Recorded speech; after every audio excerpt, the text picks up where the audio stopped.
The transport ship slowed down as it came close to station, pressed her face against the small window and looked at the massive space station. It was bigger than anything she had ever seen. The station had long arms that reached out in every direction. Lights blinked from thousands of windows. Ships of all sizes moved around it like fish swimming near a reef. Was 16 years old. She had black hair that fell past her shoulders and dark brown eyes that always seemed to be watching everything. She was not tall, not short. She looked like any other teenage girl from Earth, but she was different in one important way. She was the first human student to attend the Galactic Academy. Her father had worked for 10 years to make this happen. He was a diplomat who helped humans talk to alien species. He believed that if humans and aliens learned together when they were young, they would understand each other better when they grew up. "Remember what I told you," had said before she left Earth. "You are there to learn, not to fight. Humans have a bad reputation in the galaxy. They think we are violent. They think we are dangerous. You need to show them we are not." Had nodded. She understood. Earth was classified as a. This meant it was considered one of the most dangerous planets in the known galaxy. The gravity was strong. The weather was extreme. The animals were deadly. And the humans who evolved there were seen as something between survivors and monsters. Most aliens never met a human in person. They only heard stories. Stories about humans hunting animals 10 times their size. Stories about humans surviving injuries that would kill any other species. Stories about humans fighting wars that lasted for years. These stories made aliens afraid. The transport ship docked at the station, picked up her bag and walked toward the exit. Her heart was beating fast, but she kept her face calm.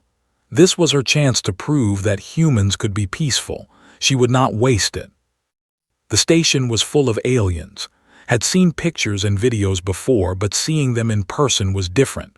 Some were tall and thin with blue skin. Some were short and covered in fur. Some had 4 arms. Some had no arms at all. They all moved through the station, talking in languages she did not understand. Her translator device sat behind her ear. It picked up the alien words and changed them to Korean in her head. The voices sounded strange, like they were coming from far away, but she could understand them. "Is that a human?" someone whispered. "It must be. Look at those eyes. They say humans can see in the dark." "I heard they can run for days without stopping." "My uncle said a human once killed a warrior with its bare hands." Pretended not to hear. She followed the signs toward the academy entrance. The whispers followed her the whole way. The Galactic Academy was located in the center of station. It was a school for the children of diplomats, merchants, and nobles from across the galaxy. The students came from dozens of different species. They learned together, ate together, and lived together. The idea was that friendship between young people would lead to peace between their worlds. Walked through the main doors and found herself in a large hall. The ceiling was so high she could barely see it. Statues of famous graduates lined the walls. None of them were human. Of course not. No human had ever attended this school before. "You must be the human." Turned around. I was standing behind her. They were one of the most powerful species in the galaxy. They had silver skin that seemed to glow and large eyes that were completely black. This one was young, probably close to her age. He was tall and thin, and he looked at her like she was something dirty on the floor. "My name is," she said politely. "I did not ask for your name," they said. My father is Lord, the Ambassador. He voted against letting humans into the academy. He said it was dangerous to let primitives near civilized children." Felt anger rise in her chest, but she pushed it down. "I am sorry your father feels that way. I hope I can change his mind." Laughed. It was not a nice laugh. "Change his mind? You, a creature from a death planet, you should not even be here. Your species belongs in the wild, hunting animals and fighting each other." Other students were starting to watch, could feel their eyes on her. Some of them looked curious. Some looked worried. None of them said anything. "I am here to learn," said calmly, "just like everyone else." "You are here because the council made a mistake," said. "But do not worry, mistakes can be fixed." He turned and walked away. His silver skin caught the light as he moved. The other students quickly looked away and went back to their own business. Stood alone in the middle of the hall, she took a deep breath and let it out slowly. This was only the first day. She had expected some problems. She had not expected them to start so quickly. A small creature approached her. It was a species known for being kind and gentle. They looked like small bears with big ears and soft golden fur. This one barely came up to his waist. "Hello," they said in a soft voice. "I am Bora. I am supposed to show you to your room." "Thank you," Bora said with a small smile. "I appreciate that." Bora looked around nervously. "You should be careful of. His family is very powerful. He does whatever he wants and no one stops him." "I noticed." They walked through the academy together. Bora explained where everything was.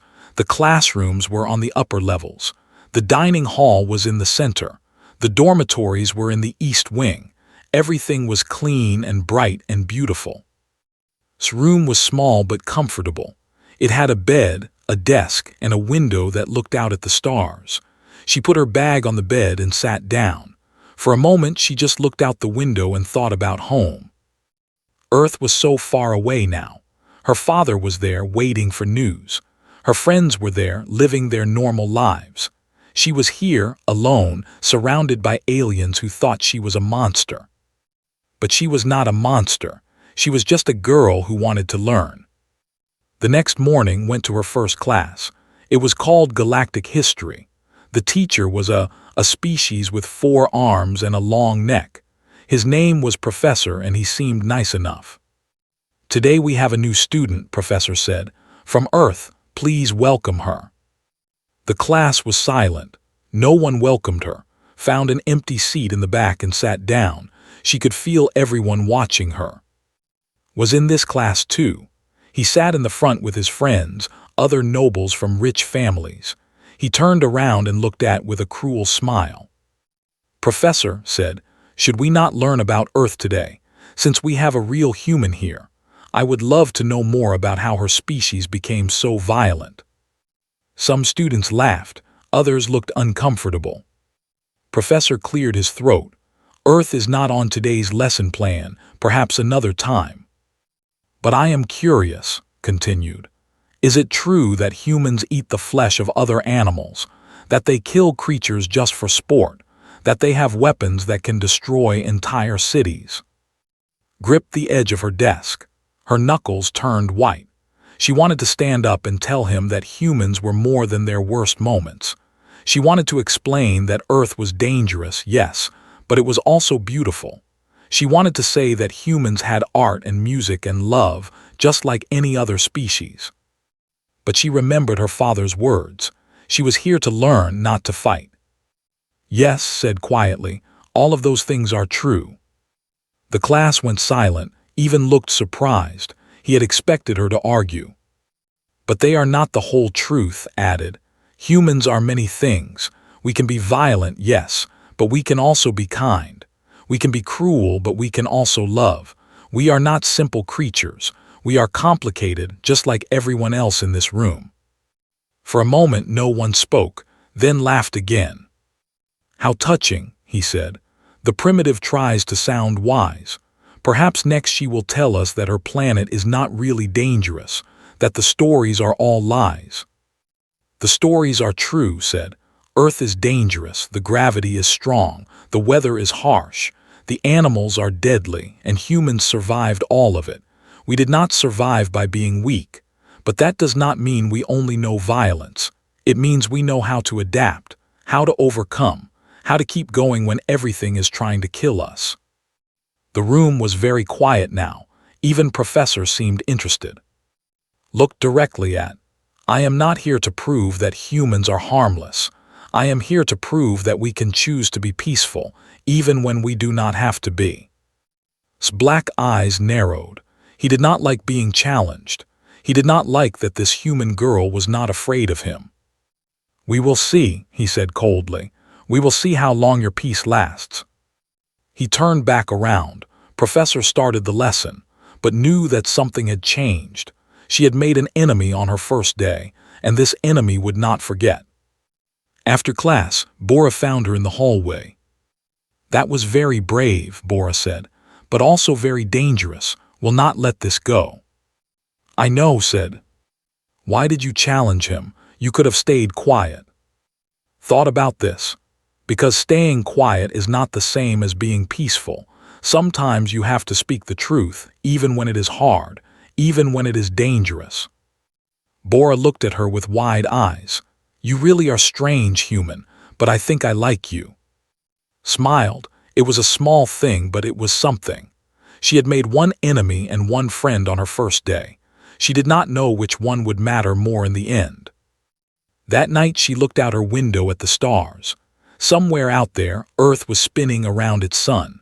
Her father was probably thinking about her. Her friends were probably living their lives. And she was here, far from home, trying to prove that humans could be more than monsters.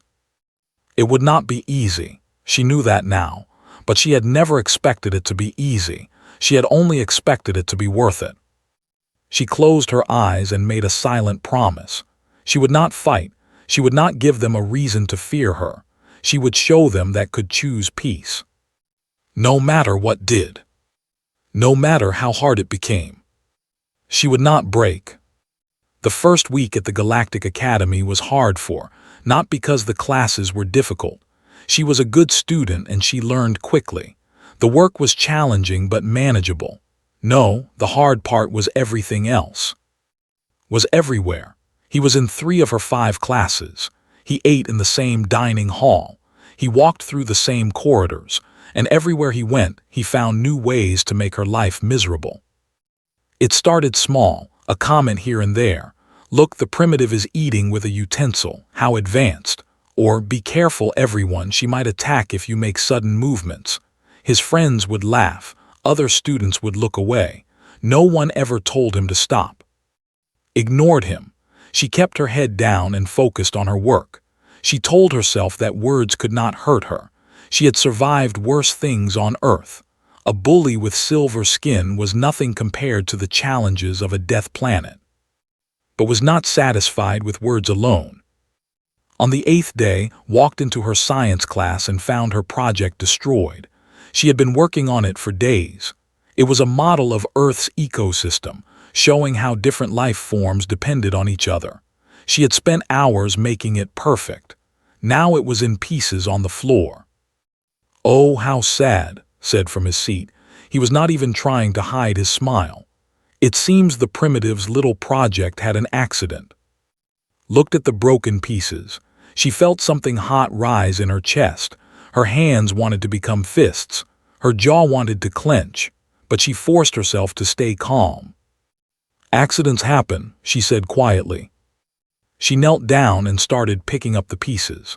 The teacher, with 6 eyes, watched but said nothing. What could he say? There was no proof that had done it, and even if there was, his father was one of the most powerful people on the station. Bora helped her clean up after class. "This is not fair," Bora said. Her big ears were pressed flat against her head, a sign of distress. "Everyone knows he did it. Why does no one do anything?" "Because they are afraid," said. "Has power. His family has power. No one wants to make an enemy of them." "But you are not afraid." Thought about this. Was she afraid? She did not think so. She felt angry, yes. She felt frustrated, but fear, no. She had faced things far scarier than. "I am not afraid of him," said. "But that does not mean I will fight him. Fighting would only prove what everyone already believes about humans. I need to show them something different."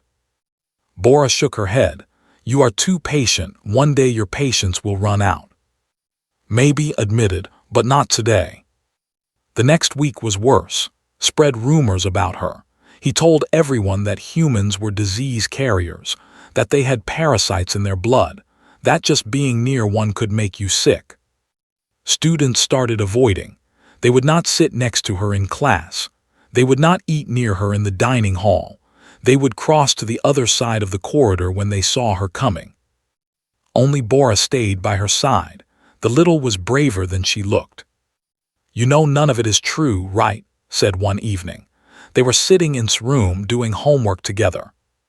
"Of course I know," Bora said. "Humans are not disease carriers. Your species has some of the most advanced immune systems in the galaxy. If anything, you are less likely to get sick than most of us." "Then why does everyone believe him?" Bora sighed. "Because they want to believe him. They are afraid of you, not because you are dangerous, but because you are different. You come from a world they cannot imagine. You survived things they could never survive. That scares them. And scared people will believe anything that makes their fear seem reasonable." Understood. It was not logical, but it was human. Or in this case, not human at all. It seemed that fear and prejudice were universal.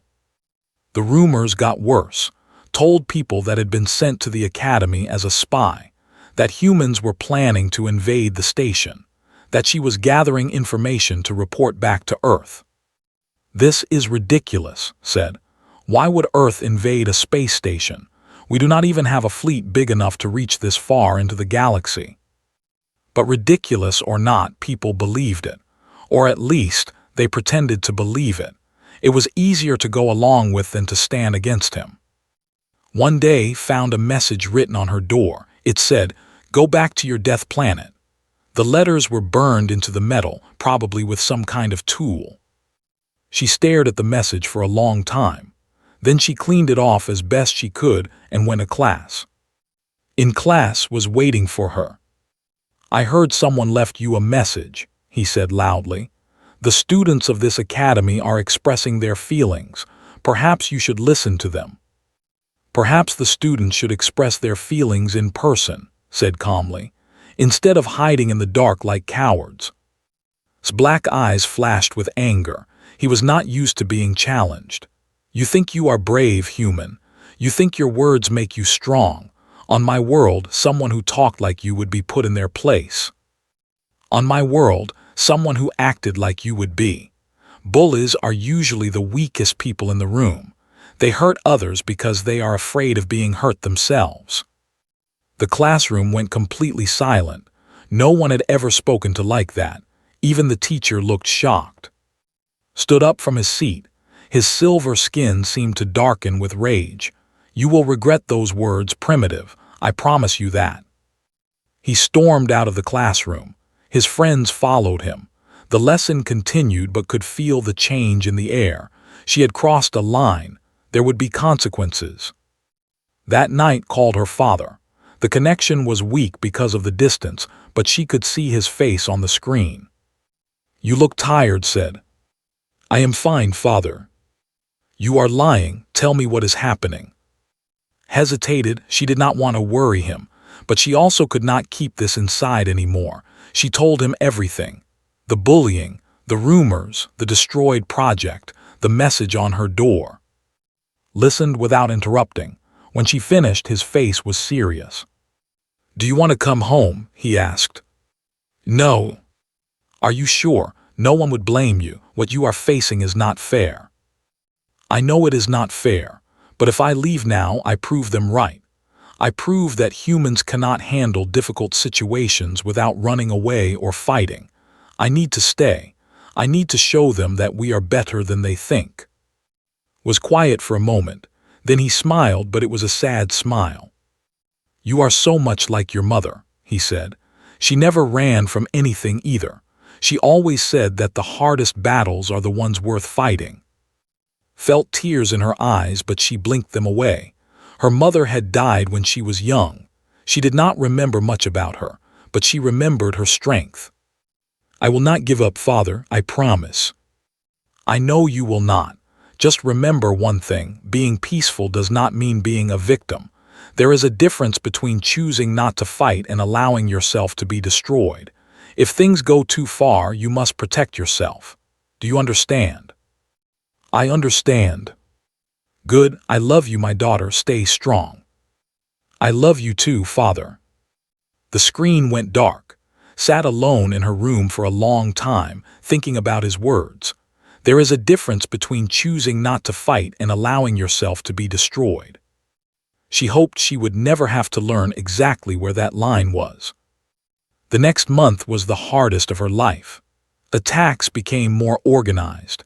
He had a group of followers now, students who wanted to please him or were afraid to oppose him. They worked together to make life impossible. Her homework would disappear from her desk.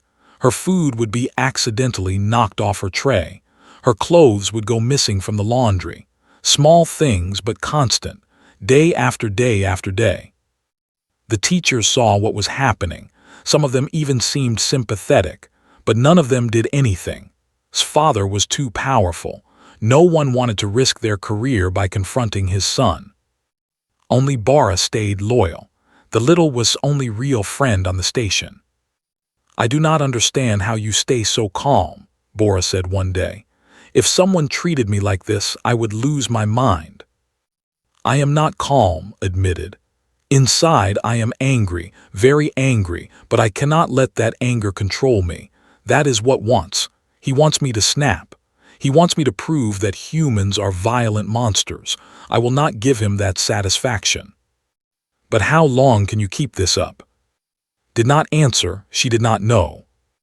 One evening she was walking back to her room when she heard crying. It was coming from a small alcove near the dormitories. She stopped and listened. A young student was sitting on the floor. He was a species with pale green skin and no hair.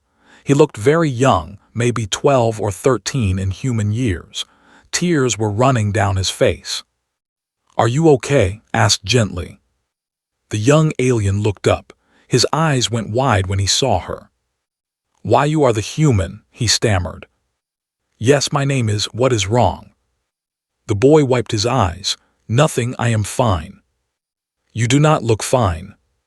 He was silent for a moment. Then the words came pouring out. "And his friends took my communication device. It was a gift from my grandmother. She is sick, and it is the only way I can talk to her. They said I could have it back if I did something for them. They said I had to put this in your food."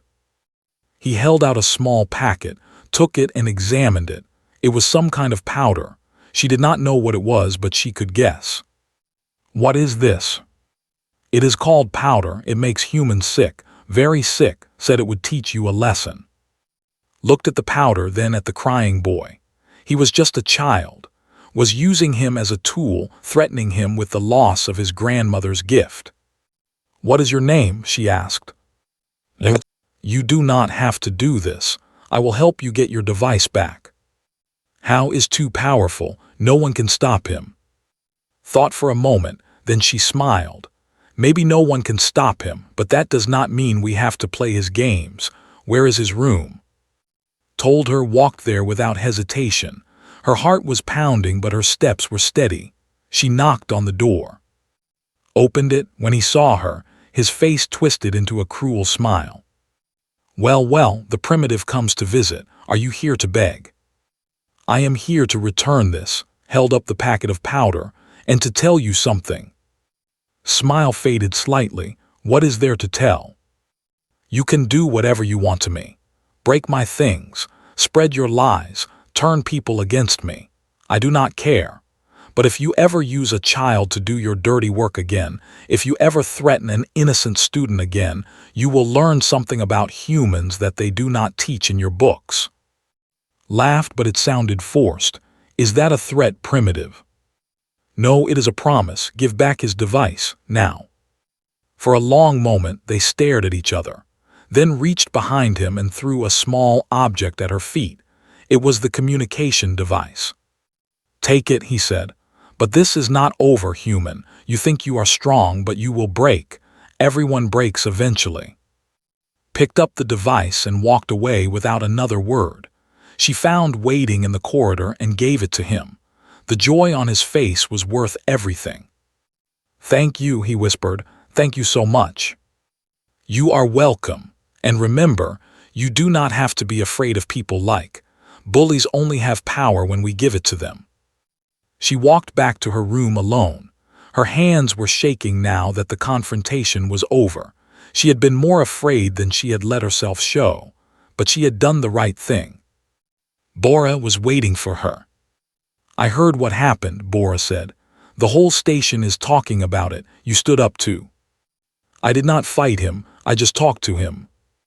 Sometimes talking is the bravest thing you can do. Sat down on her bed and let out a long breath. She knew this was not the end, would not forgive her for humiliating him. He would find a way to make her pay. But for tonight she had won a small victory. She had protected a child. She had stayed true to her principles. And she had proven, at least to herself, that peace was not the same as weakness. Tomorrow would bring new challenges, would have his revenge.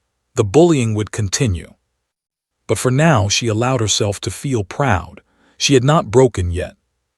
And she was not planning to start. 3 months had passed since arrived at the Galactic Academy. 3 months of classes and homework. 3 months of loneliness and isolation.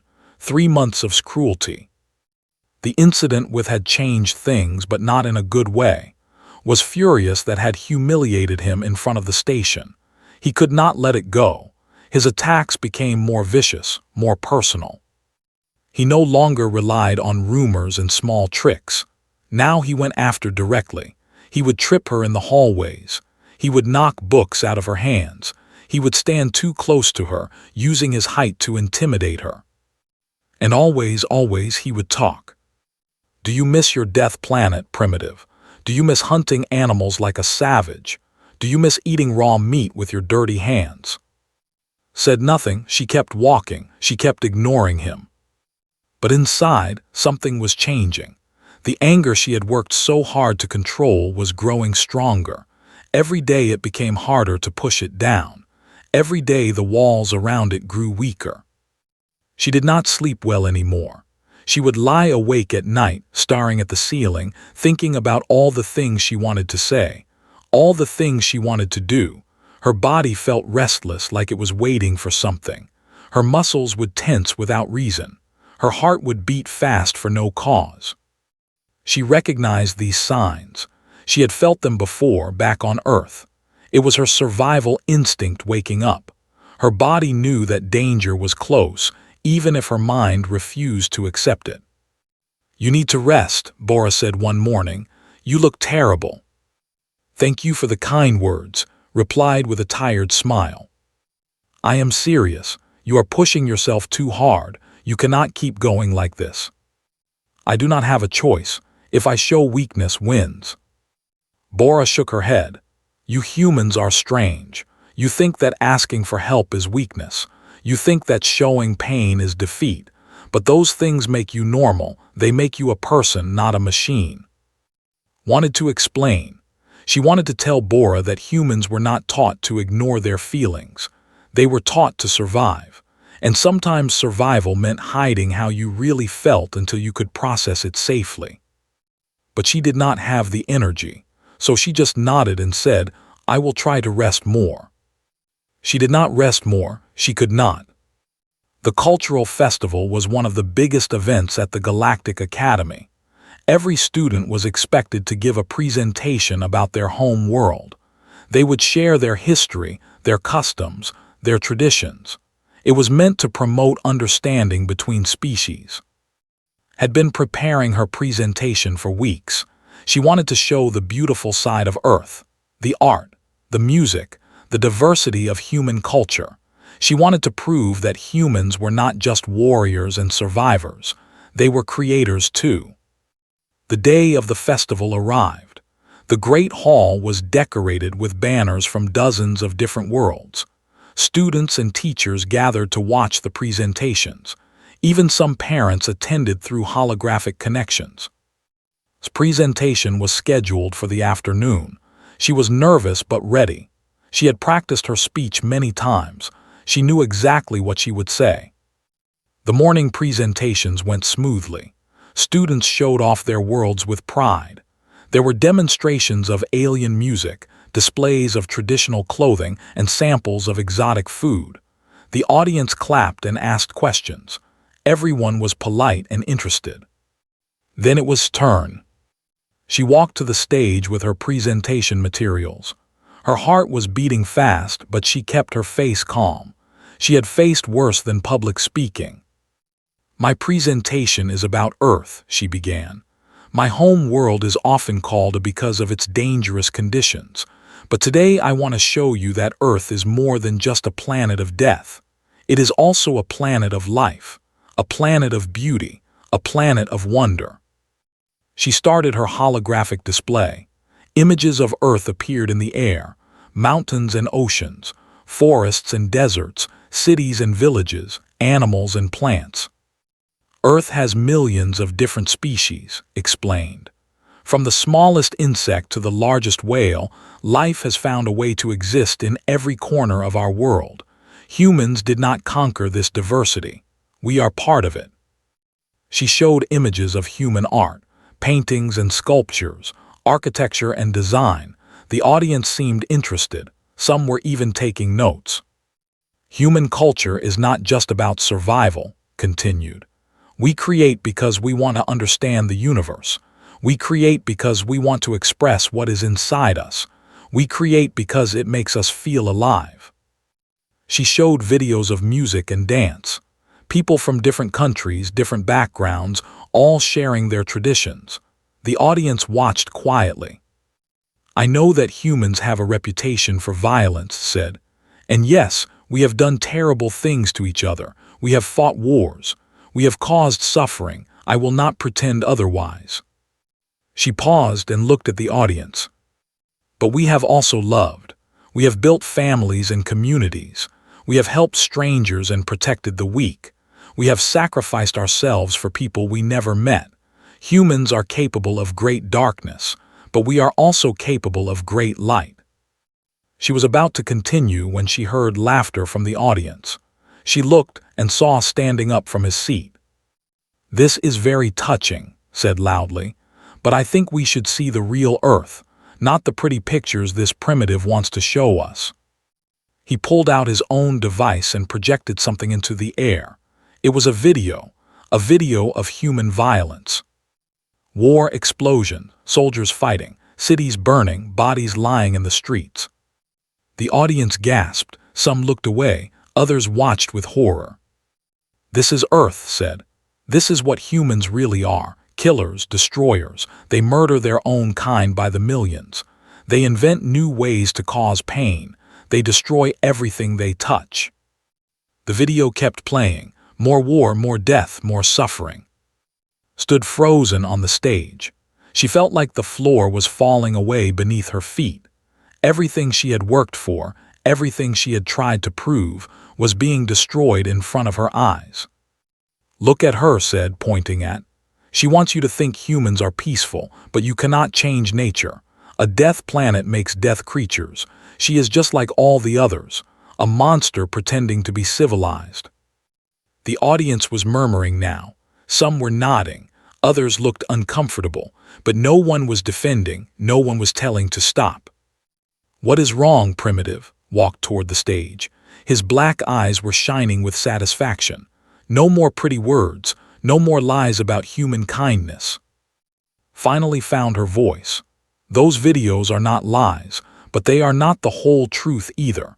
Every species has darkness in their history. Every species has done things they regret." "Not like humans," said. "Your species is unique in its cruelty. You have wars that last for generations. You have weapons that can destroy worlds. You are a plague on the galaxy, and everyone here knows it." He was standing right in front of her now, close enough to touch, close enough to hurt. "Go back to your death planet," he said softly, so only she could hear. "You do not belong here, you never did." And then he pushed her. It was not a hard push, just enough to make her stumble backward, just enough to humiliate her in front of everyone. The audience went silent, all eyes were on. Something shifted.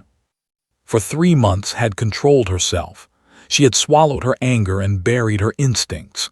She had chosen peace over violence, understanding over conflict. She had done everything her father asked her to do. But now, standing on that stage with hands still raised, something inside her changed. It was not a decision. It was not a choice. It was something older and deeper, something that came from a million years of evolution on a world that was always trying to kill her. Her eyes changed first. The warmth drained out of them, leaving something cold and ancient. Her body grew still, completely still, like a predator waiting to strike. Even her breathing slowed until it was barely visible. Saw the change. For the first time, uncertainty flickered across his face. "What are you doing?" he asked. His voice was not quite steady. Did not answer. She just looked at him, really looked at him. Her eyes tracked every movement, every twitch, every breath. She was analyzing him the way her ancestors had analyzed prey, finding weaknesses, calculating distances, preparing for what might come next. The temperature in the room seemed to drop. Students shifted in their seats. Teachers looked at each other with worried expressions. Even Bora, sitting in the back, felt a chill run down her spine. "Answer me, primitive." His voice was louder now, trying to sound confident. "What do you think you are going to do?" Finally spoke. Her voice was quiet, calm, and somehow more frightening than any shout. "Do you know why my planet is called a blinked? Because it is dangerous. Everyone knows that. But do you know what that means?" Took a small step forward, automatically took a step back. "Do you know what it means to grow up on a world where everything wants to kill you?" Another step forward, another step back. "It means that from the moment we are born, we learn to survive. We learn to read danger in the air.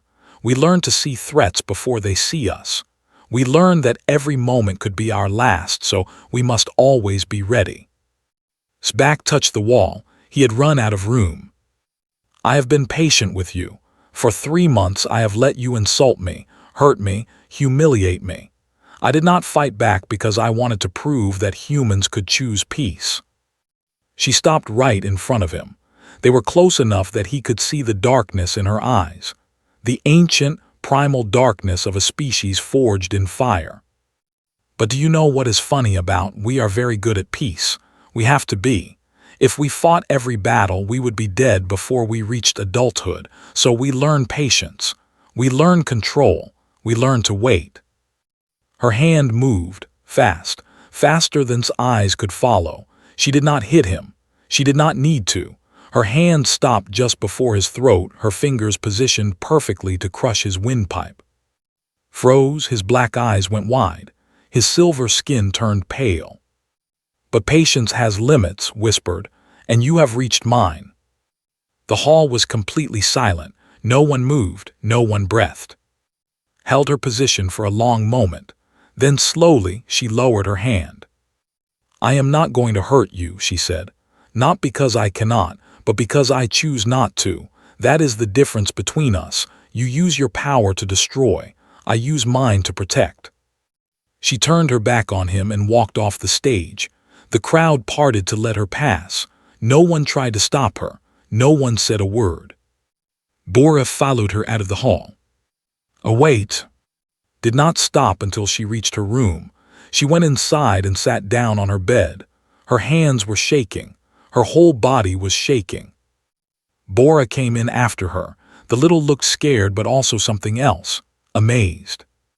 "What was that?" Bora asked. "I have never seen anything like that. Your eyes, your voice, your movements, you were like a different person." Stared at her trembling hands. "That was my survival instinct. On Earth, we call it fight or flight. When we sense danger, our bodies prepare to either fight or run. We cannot always control it. It was terrifying, and I am your friend. I cannot imagine what felt." He felt fear, said quietly. Real fear, maybe for the first time in his life. "Is that a good thing?" Did not know how to answer that. She had not wanted to scare anyone. She had not wanted to prove that humans were dangerous. But in that moment, when pushed her, something had snapped. All the control she had built up over 3 months had crumbled in an instant. "I do not know," she admitted. "I do not know if it was good or bad. I only know that I could not stop it. He pushed me and something inside me woke up." Bora sat down beside her. "What happens now?" looked out the window at the stars. Somewhere out there, Earth was spinning. Her father was waiting. And here she was, having failed at the one thing she had promised to do. "I do not know," she said again. "I really do not know." But one thing was certain. After today, nothing would be the same. The whole station had seen what a human could become when pushed too far. The whole station had seen the predator behind the peaceful eyes, and had learned that there were worse things in the galaxy than who fight. There were who chose not to. Until they did. The news spread through station like fire through dry grass. Within hours, everyone knew what had happened at the cultural festival. The human girl had threatened the son of Lord. The primitive had shown her true nature. The had finally revealed herself. The stories grew with each telling. Some said had attacked with her bare hands. Others said she had broken his bones. A few claimed she had tried to kill him and only the guards had stopped her. None of these things were true, but truth did not matter anymore. Fear had taken over. Stayed in her room. She did not go to class. She did not go to the dining hall. She did not want to see anyone or talk to anyone. She just sat by her window and watched the stars. Bora brought her food and updates from the outside world. "They are saying terrible things about you," Bora reported on the second day. "They are calling you a beast and a monster. Some students are demanding that you be expelled. Others want you arrested. And he is playing the victim. He tells everyone how scared he was, how you threatened his life, how you are too dangerous to be allowed near civilized people." Laughed, but it was a bitter sound. "Of course he is. He started this whole thing. He bullied me for 3 months, but I am the monster. It is not fair." "No, it is not." On the third day, received a message from the Academy's leadership. She was ordered to appear before the disciplinary council. They would review the incident and decide her fate. She almost did not go. What was the point? They had already decided she was guilty. The hearing was just a formality, a way to make the expulsion look legitimate. But then she thought about her father, about his years of work trying to build bridges between humans and aliens, about his dream of a future where species could live together in peace. If she gave up now, she would prove everyone right. She would prove that humans could not handle adversity without giving up or fighting. So she went. The disciplinary council met in a large chamber near the Academy's administration offices. 7 members sat at a curved table. They represented different species, different backgrounds, different perspectives. In theory, they were supposed to be fair and impartial. In practice, notice that one seat was occupied by he looked similar to, he was probably a relative, maybe even his father, the famous lord. "Please state your name for the record," the head of the council said. He was an ancient species known for their wisdom and neutrality. "My name is, I am from Earth. You are here because of an incident at the cultural festival 3 days ago. Do you understand the charges against you?" "I understand that I am accused of threatening another student." "Not just threatening," the interrupted. "Attempted assault, intimidation, creating a hostile environment for civilized students."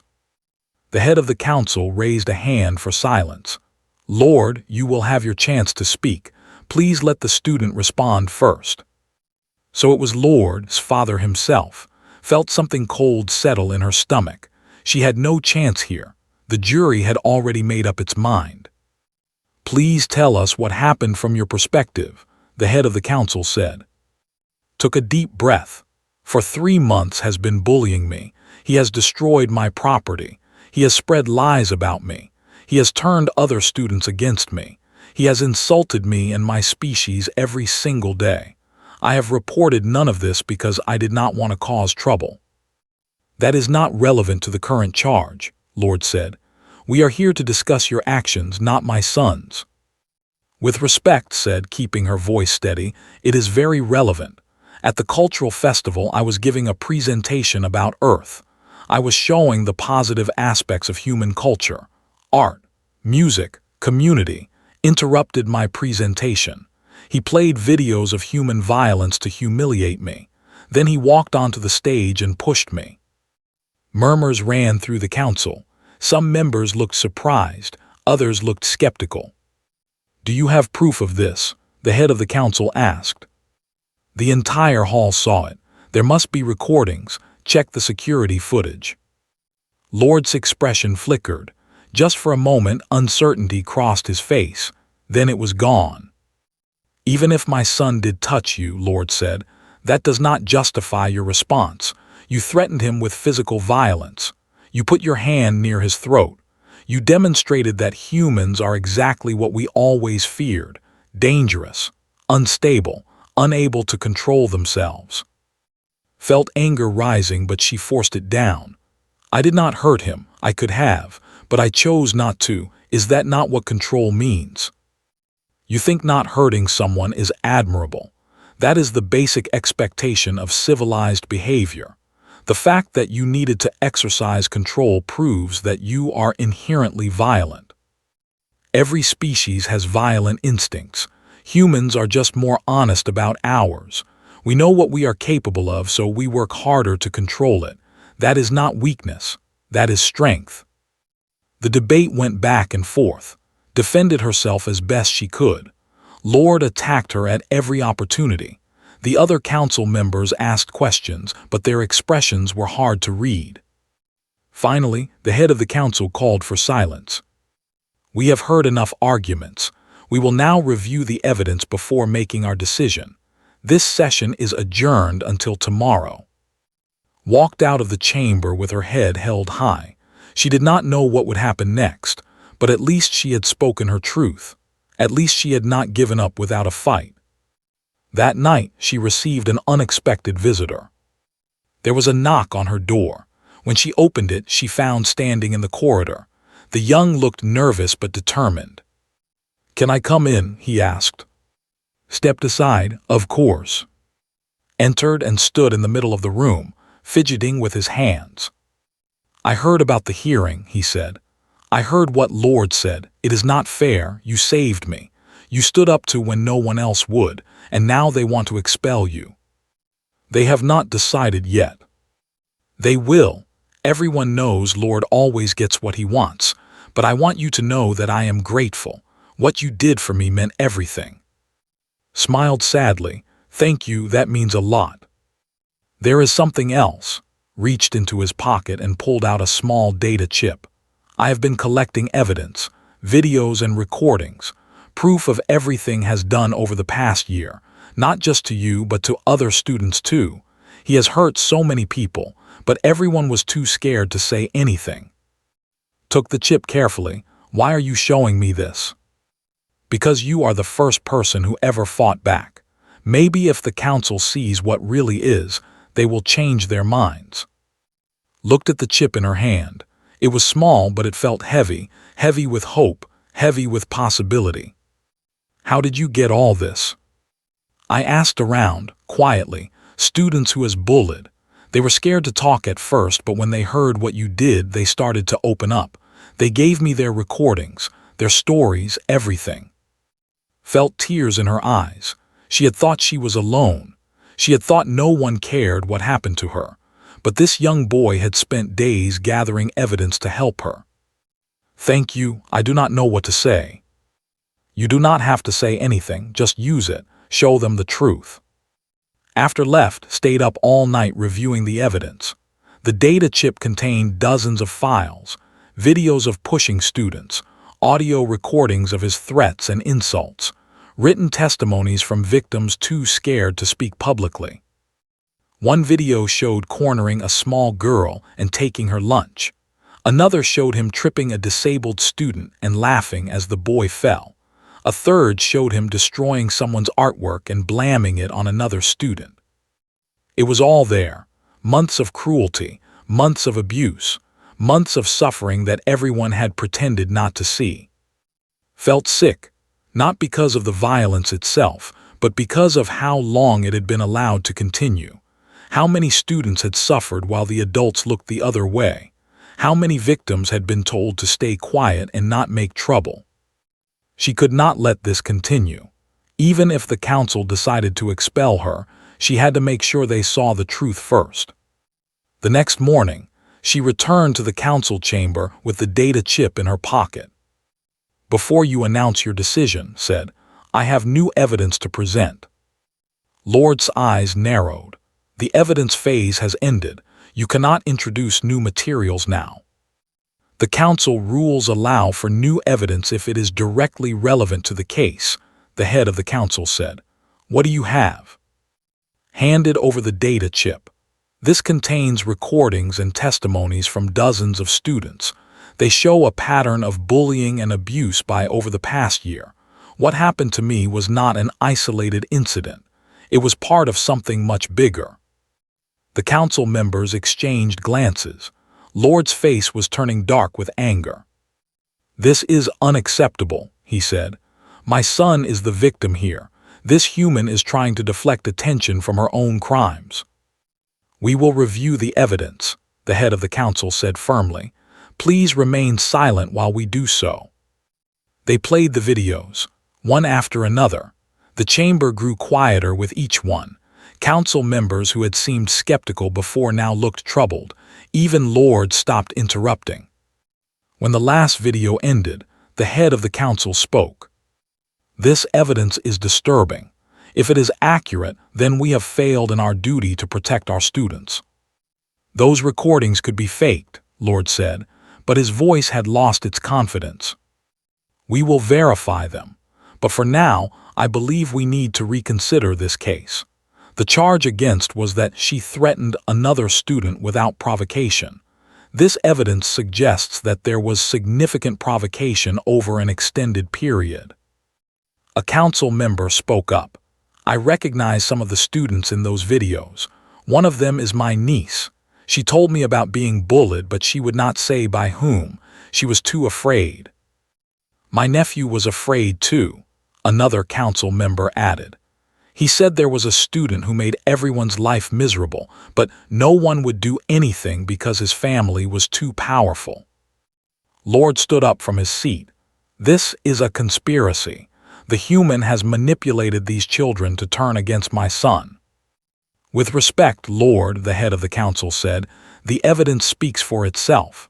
Your son has been abusing students for over a year. Multiple witnesses, multiple recordings. This is not manipulation. This is pattern of behavior. I demand a separate investigation." "You will have one, but it will not be an investigation of the human. It will be an investigation of your son." The chamber erupted in murmurs.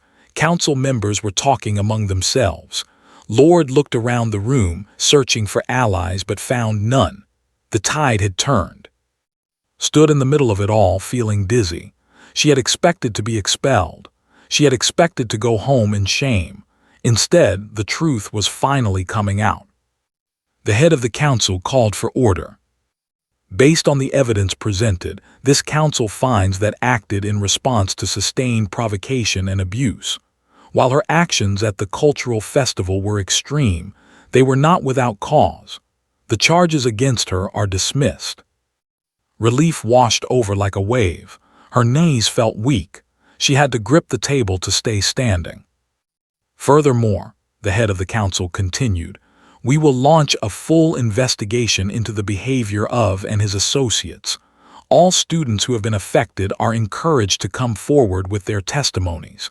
This academy was founded on principles of respect and understanding. We have failed to uphold those principles. That failure ends today." Lord stormed out of the chamber without another word. His silver skin was darker than had ever seen it. He looked like a man whose world was crumbling around him. Did not feel satisfaction. She did not feel victory. She only felt tired. Bora was waiting outside the chamber. When she saw, she rushed forward and hugged her. "You did it," Bora said. "You actually did it." "I did not do anything, and the other students did. They found the evidence. They had the courage to share their stories. But you inspired them. You showed them that it was possible to stand up to. You gave them hope." Thought about this. Maybe it was true. Maybe sometimes courage was contagious. Maybe one person standing up could give others the strength to do the same. "What happens now?" Bora asked. "I do not know. The investigation will take time, will probably be punished. Lord will probably fight it. There will be politics and arguments and complications. But you are staying, you are not going home." Looked around the station. 3 months ago she had arrived here alone and afraid. She had faced cruelty and isolation. She had been tested in ways she never expected, and she had survived.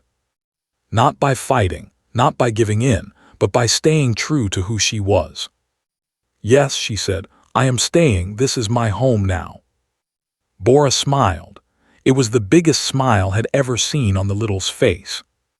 "Good," Bora said, "because I would miss you too much if you left." They walked together through the corridors of the station. Students were already whispering about what had happened at the council hearing. The news was spreading fast. But this time the whispers were different. They were not about fear or anger. They were about hope, about change, about the possibility that things could get better. Did not know what the future would bring. But for the first time since she arrived at station, she felt like she belonged. And that was worth everything. 2 weeks passed after the council hearing. The investigation into his behavior moved quickly. The evidence was overwhelming. Dozens of students came forward with their stories, recordings, testimonies, medical reports from injuries that had been dismissed as accidents. The truth could not be hidden anymore. Was expelled from the Galactic Academy. The decision was announced during a general assembly. Students gathered in the Great Hall to hear the verdict. "After a thorough investigation," the head of the council said, "we have determined that House has engaged in systematic bullying and abuse of fellow students over a period of 18 months. His actions have caused physical and emotional harm to numerous individuals. He has violated the fundamental principles of this institution." The hall was silent. Everyone was listening. "Therefore, by unanimous decision of the Disciplinary Council, is hereby expelled from the Galactic Academy. He is banned from attending any institution affiliated with the Galactic Education Network for a period of 5 years. His family will be required to compensate the victims of his behavior." Murmurs ran through the crowd. Some students looked relieved. Others looked shocked. A few looked scared, as if they could not believe that someone as powerful as could actually face consequences. Sat in the back of the hall with Bora beside her. She watched as was escorted out by security officers. He did not look like the confident bully who had tormented her for 3 months. His silver skin was dull. His black eyes were empty. He looked broken. For a moment felt something unexpected, pity. She did not hate, she never had. She had hated what he did, but she understood that bullies were often made, not born. Somewhere along the way, someone had taught that cruelty was acceptable. That power meant the right to hurt others. He was as much a victim of that teaching as anyone he had hurt. But understanding did not mean excusing, had made choices. He had caused real harm, and now he was facing the consequences. After the assembly, students gathered in small groups to talk. The atmosphere was different than before. People were actually speaking to each other. Students who had been isolated and afraid were finding each other for the first time. Friendships were forming where there had only been silence. Found in the corridor. "Thank you," he said simply. "For what? You are the one who gathered the evidence. But you showed me it was possible. Before you came, I thought nothing would ever change. I thought would keep hurting people forever and no one would care. You proved me wrong." Knelt down so she was at eye level with the young. "You proved yourself wrong. You had the courage to act when it mattered. That courage was always inside you. I just helped you find it." Smiled. It was a bright, hopeful smile. The smile of someone who had discovered their own strength. Over the next few days, the academy began to change. The administration introduced new policies against bullying. Counselors were hired to support students who had been affected. A student council was formed to give young people a voice in how the school was run, and found herself at the center of it all, not as a leader exactly, more like a symbol, the human who had stood up when everyone else stayed silent, the who had chosen peace over violence, the outsider who had changed everything. She did not want to be a symbol, she just wanted to be a student, but she accepted that sometimes you became more than what you planned. Sometimes your actions mattered in ways you never expected. One evening, received a call from her father. "I heard what happened," said. His face on the screen was full of pride. "The whole galaxy is talking about it. The human girl who took down a noble's son with nothing but the truth." "It was not just me, father. A lot of students helped, and the council members who listened to the evidence, and Bora, who stayed my friend when everyone else turned away. But you started it. You had the courage to stand firm when it would have been easier to give up. That is not nothing, that is everything." Felt warmth spread through her chest. She had spent so long worrying that she had failed, that she had proven humans were violent, that she had set back everything her father worked for. "I thought I ruined everything," she admitted. "When I confronted at the festival, when I showed him what I could do, I thought I had made things worse." Shook his head. "You showed restraint. You had the power to hurt him and you chose not to. That is the message that matters. Humans are not dangerous because we are violent. We are dangerous because we can choose, and more often than not, we choose to protect rather than destroy." "Do you think the other species understand that now?" "Some do, some will, some never will, but that is okay. Change does not happen all at once. It happens one person at a time, one story at a time. Your story reached people, it changed minds. That is more than most people accomplish in their entire lives." After the call ended, sat by her window and looked at the stars. She thought about everything that had happened since she arrived at station. The fear, the loneliness, the bullying, the moment when she almost lost control, and now, finally, the hope. She was not the same person who had stepped off that transport ship 3 months ago. That girl had been naive. She had believed that being good was enough, that staying quiet would earn respect, that peace meant never showing strength. Now she understood better. Peace was not the absence of strength. It was the choice of how to use that strength. True power was not in what you could do to others. It was in what you chose not to do, even when you had every right. The door opened and Bora walked in. "You are being thoughtful again," Bora said. "I can always tell. You get this look on your face." Smiled. "I was thinking about everything that happened." "Good things or bad things?" "Both, mostly good." Bora sat down beside her. The little's fur was warm and soft. They had become real friends over the past months, the kind of friends who could sit in silence together without it being awkward. "Can I ask you something?" Bora said. "Of course." "At the festival, when you confronted, what did it feel like? Everyone says you became a different person, like something woke up inside you." Thought carefully before answering. "It felt like two parts of me were fighting for control. The part that wanted to stay calm, that remembered my father's words, that believed in peace, and the part that came from Earth, the survival instinct, the part that knows how to fight because fighting is how we stayed alive for millions of years." "Which part won?" "Both, neither. The survival instinct took over my body, but the thinking part of me stayed in control. I showed what I could do, but I chose not to hurt him. In that moment, both parts of me agreed. Show strength, but do not use it for cruelty." Bora nodded slowly. "I think that is what makes humans so interesting. Most species have one mode. We are either fighters or we are not. You seem to be both at the same time." "It is exhausting sometimes, always balancing between different parts of yourself. But I think that is what makes us adaptable. We can survive anywhere because we can be anything we need to be." "As long as you stay," Bora said, "the rest does not matter." A month later, the Academy held a special assembly. It was a ceremony to honor students who had shown exceptional courage during the investigation. Did not want to attend. She did not like being in the spotlight, but Bora insisted.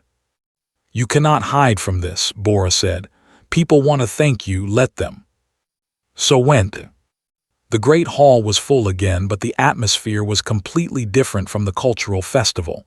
There was no fear in the air, no tension. Students were laughing and talking. Teachers were smiling. It felt like a community again. The head of the council stepped onto the stage. 3 months ago, a human student arrived at our academy. She was the first of her kind to attend our school. Many of us were skeptical. Some of us were afraid. We had heard stories about humans, stories about violence and danger. We expected the worst. He paused and looked out at the audience. What we found was something unexpected. We found a young woman of remarkable courage and integrity. She faced abuse and isolation with patience. She stood firm when others would have given up. And when pushed to her limit, she showed us something important. She showed us that true strength is not about what you can do to others. It is about what you choose not to do. Felt her cheeks getting hot. She did not deserve this praise. She had just done what she thought was right. "Please welcome to the stage of Earth." The hall erupted in applause. Students stood up from their seats. Some were clapping, some were cheering. A few had tears in their eyes. Walked to the stage on shaky legs. The head of the council handed her a small medal. It was made of silver and gold, with the Academy's symbol in the center. "This medal is awarded to students who demonstrate exceptional courage in the face of adversity," he explained.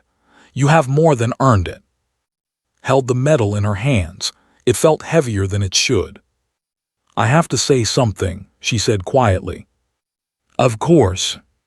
She turned to face the audience. Hundreds of faces looked back at her, different species, different backgrounds, different experiences, but in this moment all of them were listening. "I did not come here to be a hero," said. Her voice was soft, but the hall was so quiet that everyone could hear. "I came here to learn, to prove that humans could be part of something bigger than ourselves, to show that we're not monsters." She took a deep breath. "I almost failed. There was a moment when I let my instincts take over, when I showed what I was capable of. I was afraid that I had ruined everything, that I had proven all the bad stories about humans were true." She looked down at the medal. "But I learned something important. You cannot prove who you are by hiding what you are. Humans are strong, we are fast, we are survivors. That is not something to be ashamed of. It is something to understand, to accept, and to use wisely." She looked up again. "The real question is not whether someone is capable of violence. Every species is capable of violence. The real question is what you do with that capability. Do you use it to hurt, or do you use it to protect? That is the choice that matters. That is what makes you who you are." The hall was silent. Then from somewhere in the back someone started clapping, then another person, then another. Soon the whole room was applauding again. Stepped off the stage and found Bora waiting for her. "That was beautiful," Bora said. "I did not know what I was going to say until I said it. The best words come from the heart." They walked out of the hall together. The station stretched out before them, full of lights and life. Ships were coming and going. People were moving through corridors. The galaxy was vast and strange and wonderful. "What will you do now?" Bora asked. Thought about it. She still had 3 more years at the academy. 3 more years of classes and homework and challenges. 3 more years of being the only human in a galaxy full of aliens. But she was not alone anymore. She had friends. She had respect. She had proven that she belonged. "I will keep learning," she said, "and growing, and trying to understand the universe better. That is all any of us can do." Bora nodded. "And I will be right beside you. Someone has to make sure you eat breakfast." Laughed. It was a real laugh, full and warm. The first real laugh she had felt in a long time. Somewhere out there, on a small blue planet orbiting a yellow star, her father was probably smiling. He had dreamed of a future where humans and aliens could live together in peace. That dream was still far away, but today it felt a little bit closer. Touched the metal on her chest and made a silent promise. She would keep working toward that dream, not through fighting, not through fear, but through understanding, through patience, through the simple, powerful choice to be better than she had to be. That was the lesson she had learned. That was the message she would carry. We're not monsters, they were survivors, and survivors knew something that others did not. Peace was not weakness. It was the hardest choice of all. And sometimes, it was the only victory that mattered.